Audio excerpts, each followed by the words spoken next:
When we think of saving money, we usually focus on cutting expenses, cheaper groceries, fewer nights out, discount clothing. But what if I told you that these common frugal habits were actually taking away from your wealth in unexpected ways? It sounds counterintuitive, but sometimes saving can sabotage your finances, your relationships, and even your health without you realizing it.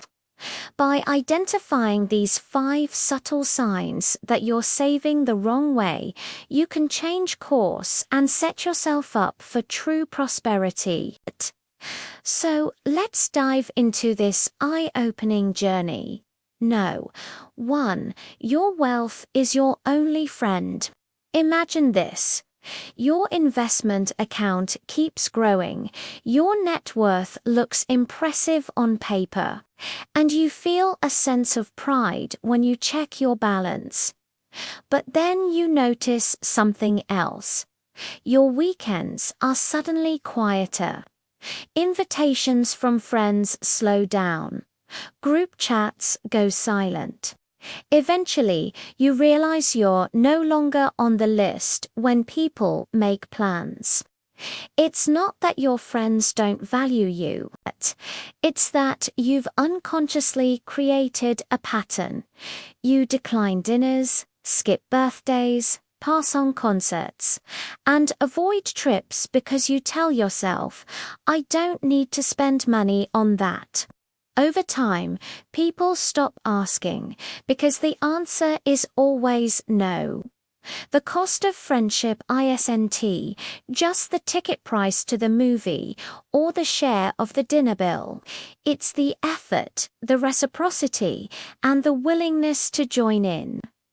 When you consistently avoid spending, the message you send is, I don't want to participate.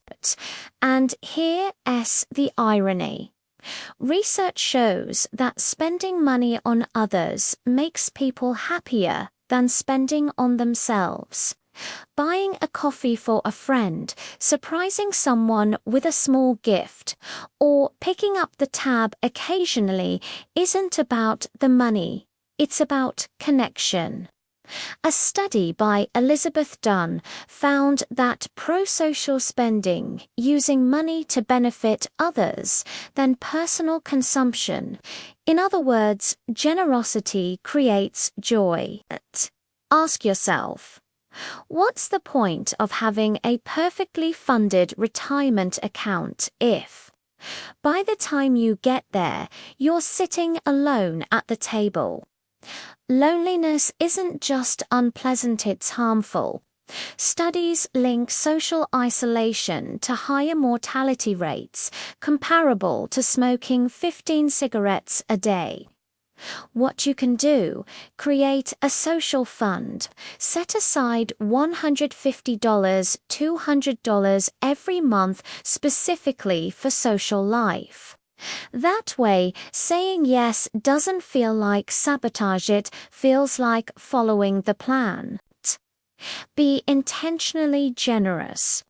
Offer to cover an appetizer by the next round or host dinner at your place.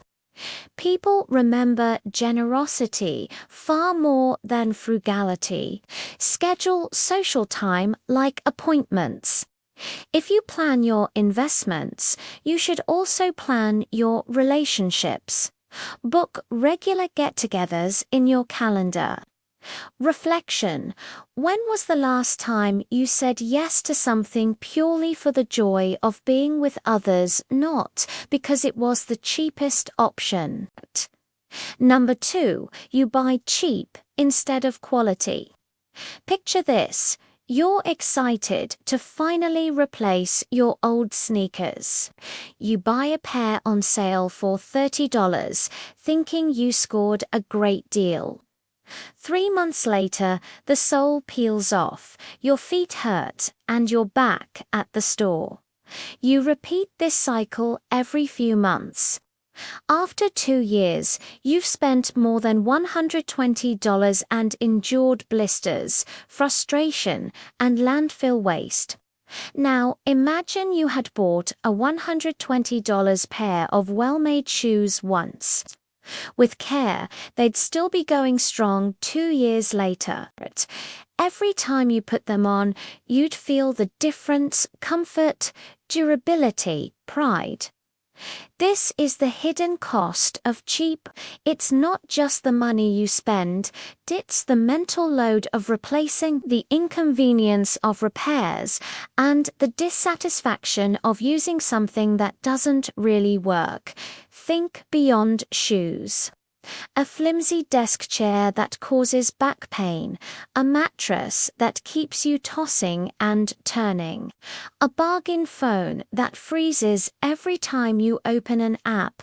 These savings steal quality of life every day.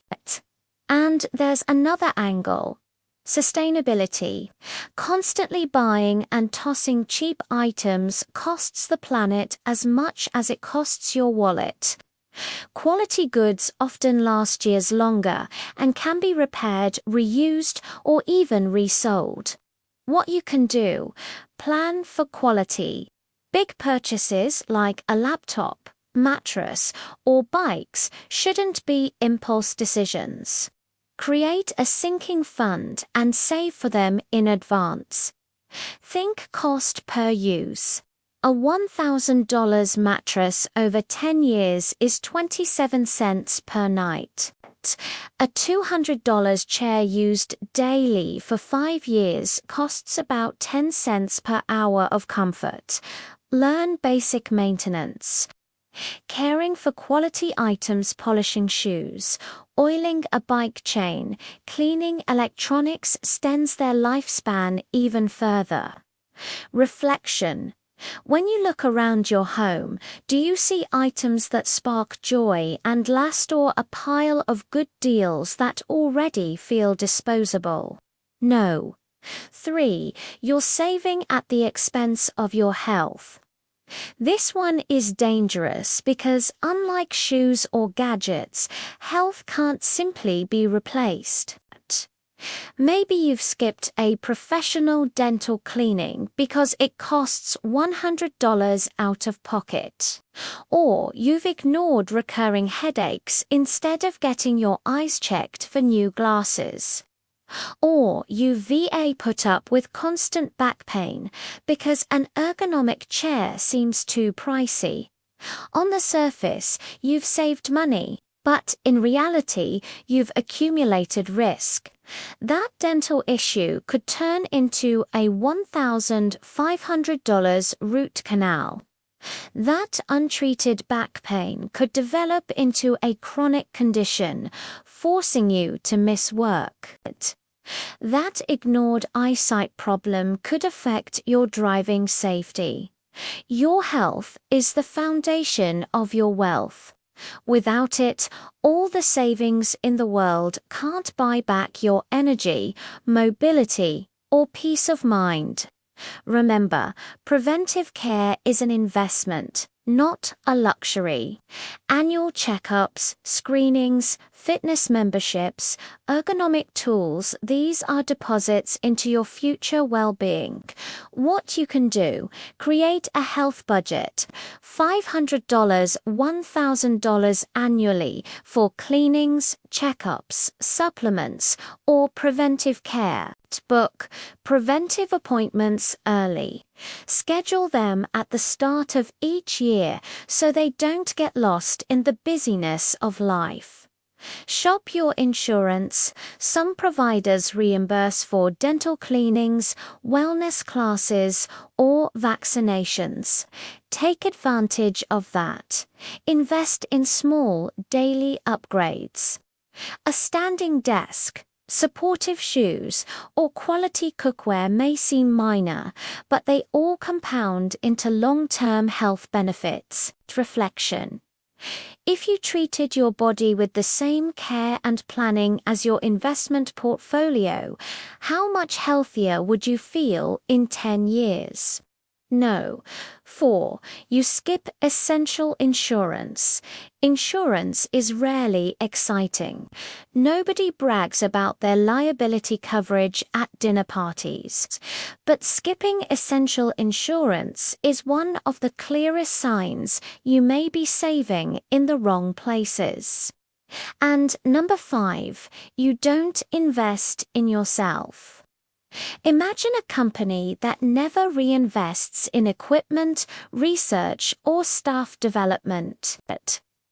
At first, it looks profitable, costs are low, margins are high, but soon it falls behind competitors. Loses relevancy and stagnates. That's exactly what happens when you refuse to invest in yourself. Many savers cut out hobbies, courses, and personal growth, telling themselves that money is better off in the market. But here's the reality: the single best performing asset you'll ever own is yourself. Think about it.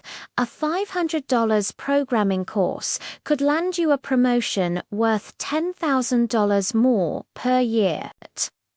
A $1,000 certification might open the door to an entirely new career path. Even a $200 photography class could spark a side business that pays you back many times over. And not all returns are financial. Learning an instrument brings joy and stress relief. Joining a fitness program adds years to your life. Exploring new hobbies introduces you to communities, friendships, even opportunities you'd never have found otherwise. The key is to see personal growth as an investment, not an expense. What you can do: allocate a yearly learning budget. Aim for 1 to 3% of your income for courses, coaching, books, or workshops. Track the ROI of skills.